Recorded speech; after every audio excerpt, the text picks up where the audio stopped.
Okay, here I am, YouTube. I'm in my room, getting ready to go outside to put my plastic on my bike. Just quick show what I'm going to be doing today. Okay, here's my front number plate that I'm going to be putting on. Easy. One bolt right here.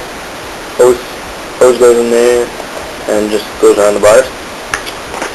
And then I got my left plate, and then my right plate, an adapter, and then I'll grab this just for my air box, and then they sent me these just so I can put them on easier to get all the air bubbles in. That's what I'll be doing today. Putting these on my bike, taking off old stickers off my gas tank, and putting on my front fender and my back fender, and I'm probably going to make it fast forwarded. Okay, that's all.